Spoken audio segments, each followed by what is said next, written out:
Ella es María Esperanza Casullo. María Esperanza, soy Oscar Urquera junto a Sergio Rosso. ¿Cómo te va? Buenas noches.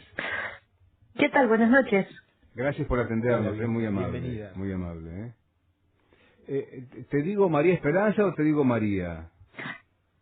Esperanza, mejor. Claro, lindo, lindo todavía. Esperanza, a ver, tengo muchísimas cosas para charlar contigo. Casi nos cruzamos en la Feria del Libro cuando estuvo en la radio con un stand allí. Pero bueno, Jonás, nuestro productor, fue armando esta entrevista y básicamente tengo aquí en mi mano tu libro, ¿Por qué funciona el populismo? Invito a quienes les interese lo que significa la fuerza política y los gobiernos y las democracias a que lean este libro de Esperanza Casullo. Pero ¿por qué funciona el populismo? Es la pregunta, Esperanza. Porque genera movilización política, porque genera identidad, porque genera una perspectiva de acción, y me parece que algo bastante clave para ponerlo en relación con este momento que estamos viviendo es porque se generan relatos, narrativas que dan un sentido y que explican sensaciones de malestar y de injusticia, ¿no? Entonces, en momentos de crisis, en momentos en donde las estructuras sociales se sacuden, existe la apertura a un relato o a una posición nueva que diga, bueno, todos ustedes se sienten mal, se sienten agraviados, se sienten que son víctimas de una injusticia, y esto es porque han sido dañados por tal actor político y tenemos que movilizarnos juntos para derrotarlo. Ese actor político es una especie de acusación también. Esos son el mal, le hicieron mal, nosotros les vamos a hacer el bien. Claro, exactamente. Lo que es importante para mí es entender que en este sentido lo que se vuelve central es la posibilidad de explicar problemas sociales, no de una manera tecnocrática, en donde no hay, en el discurso tecnocrático no hay ni malos ni buenos, hay problemas, hay procesos que fallaron o instituciones que hay que mejorar, mientras que el discurso populista es profundamente antagonista y supone que básicamente lo que hay son, digamos, conflictos acerca de diferentes definiciones de cuál es la buena vida, ¿no? Y esto genera maneras diferentes de acumular poder, de construir un movimiento. Esperanza, de acuerdo a tus estudios, en los dos partidos mayoritarios de Argentina, el Frente de Todos y Frente por el Cambio, ¿hay un relato populista en ambos o en uno solo?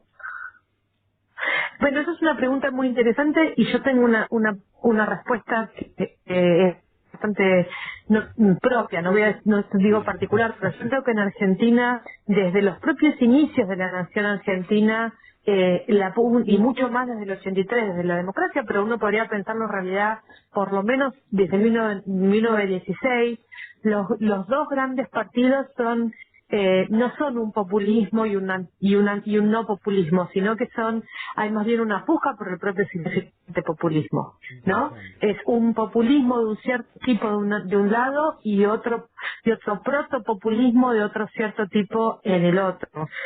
A los argentinos nos encanta denunciar al populismo, pero también nos gusta movilizarnos detrás de un discurso épico, moral, bastante dicotómico, ¿no? Y yo creo que estas dos características se ven bastante bien en el Frente de Todos y en Juntos por el Cambio. Es más, me atrevería a decir que hoy tiene un discurso más populista desde este punto de vista Juntos por el Cambio que el Frente de Todos, sobre todo si miramos lo que es la figura de Alberto Fernández. Qué interesante eso, Esperanza. Sí, muy. Sobre todo, Esperanza, Sergio, yo escucho a Macri fundamentalmente criticar el populismo, despectivamente hablar inclusive del populismo, ¿no? Decir que hay que erradicarlo. Claro, totalmente. Y esto no es un fenómeno solo de Argentina. Hoy hay un avance del antipopulismo como figura del discurso en todo el mundo. Sin embargo, y paradójicamente, yo sé que esto puede ser muy, digamos, complicado o puede parecer muy contraintuitivo, pero al imaginar, el imaginar que la política es una lucha moral entre el bien y el mal, y en donde al adversario que yo defino como mal tiene que ser erradicado, es profundamente populista, ¿no? Claro, O claro. sea, no importa si yo lo defino a ese mal como el populismo, o lo defino como el extranjero, o lo defino como la oligarquía. En definitiva, lo que importa es que yo digo, bueno, hay una línea, hay una frontera, y es o estás de un lado o estás del otro.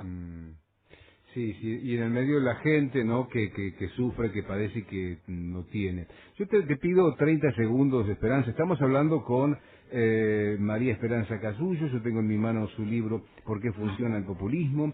Te decía antes en la presentación, es politóloga, profesora en la Universidad Nacional de Río Negro. Y hay algo que es muy interesante. Muy chiquita ella se retaba con una amiga a leer bajo el pupitre o bajo la mesa de su escuela, ¿no? A leer libros. Mirá vos qué fanatismo, ¿no? Hermoso fanatismo. Y yo te pido permiso para hacerte escuchar 30 segundos de algo que vos ya estás al tanto, pero que a mí me sigue poniendo muy loco, que tiene que ver con lo que ha dicho un juez de la Nación en Rosenkrantz hace algunas horas nada más en Chile. 30 segundos y lo compartimos. ¿Puede ser, Esperanza? Claro. Y sensibilidad al costo se sintetiza de modo patente, por ejemplo, en una afirmación muy insistente en mi país, que yo veo como un síntoma innegable de fe populista, según la cual detrás de cada necesidad siempre debe haber un derecho. Obviamente, un mundo en el que las necesidades son todas satisfechas es deseado por todos. Pero ese mundo no existe. Si existiera, no tendría ningún sentido la discusión política y moral.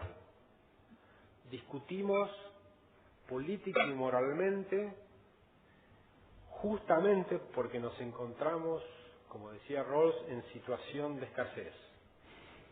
No puede haber un derecho detrás de cada necesidad, sencillamente. Impresionante, ¿no? Tremendo. Hay escasez, Esperanza, entonces, bueno, veamos qué hacemos. Digo, ¿estoy exagerando? ¿Tu opinión? No creo que no estás exagerando. Creo que es justamente lo que esas palabras, ¿no? Bueno, tenemos que aceptar que como hay tenemos que limitar los derechos. La verdad es que esto es una discusión que la ciencia, digamos, en la ciencia política se da hace siglos. A mí está un poco, no quiero decir de gracia, pero que se plantea esto como un argumento original, y estos argumentos son los argumentos más típicos del pensamiento más utilitarista, benthamiano, malthusiano desde el siglo XVIII, ¿no? Que es decir, bueno, tenemos que aceptar que no podemos tener todo, tenemos que aceptar que algunos van a tener que sufrir. ¿Qué sé yo? Hay otros pensamientos políticos, hay otras ideas de derecho. A mí lo que me hizo acordar, perdón, tenemos alguna sí. dificultad y yo me metí mal, pero me hizo acordar a un funcionario de Macri que decía, les hicieron creer a la clase media que podían tener un televisor de 70 pulgadas, que podían cambiar. Wow, digo, ¿qué tiene eso de terrible, no? Claro, y aparte los derechos, también es como pensar en... dos cosas se me ocurren. Primero es como pensar que hay una especie de definición natural de escasez y de abundancia, y sabemos que no es así. Que un hombre o sea, lo puede nosotros definir, hoy ¿no? vivimos en condiciones de abundancia que nuestros bisabuelos les hubiera parecido exuberante.